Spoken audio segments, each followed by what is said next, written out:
त्याचाच होत आहे आता ना नगरसेवक ना जिल्हा परिषद सदस्य ना पंचायत समिती सदस्य म्हणजे सगळा कारभार एकाच ठिकाणावर।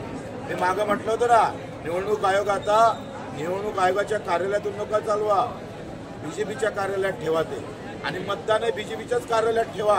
इथं लोक जात नाही, तुम्ही बटन दाबत जा, तो वापस येतो। निवडणुका तर कशा असणार आहेत, स्वबळावर असणार आहेत का युत्या होणार?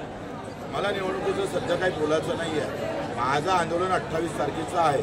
28 तारखेच्या आंदोलनाला मी टार्गेट करतो आहे। त्याच्याशिवाय माझ्या डोक्यात दुसरी काही कल्पना नाही, दुसरं काही विषय नाही। तुम्ही माझ्या डोक्यात दुसरा विषय काही आणू नका। महाराष्ट्र राज्य वित्त आयोगाचा असा अहवाल आलेला आहे की अंदाज आलेला आहे की 9 लाख कोटीपर्यंतचे कर्ज आहे ते महाराष्ट्र राज्यावरती होतं, असा जो आहे तो अंदाज।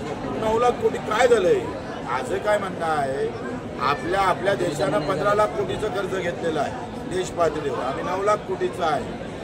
आखरी व्यवस्था काय आहे का या सगळ्या ह्याच्यामध्ये कर्जबाजारी असणं हा काही दोष नाही आहे, पण ते कर्जबाजारी राहून आम्ही त्याचं उत्पन्न कसं वाढवतो राज्याचं ते पाहणं फार महत्त्वाचं आहे। आणि उत्पन्न हे शेतकऱ्याच्या बाजूनं शेतपर्यंत सरकार उभं राहत नाही, तेपर्यंत वाढू शकत नाही, कर्ज फेडायची ताकद होऊ शकत नाही। भाऊ खरं तर आपण 1-2 वेळा मागच्या भाषणात पण आज पण म्हणालात की सरकारमधली जर अशी प्रवृत्ती राहिली तर देशामध्ये नेपाळसारखी परिस्थिती होईल।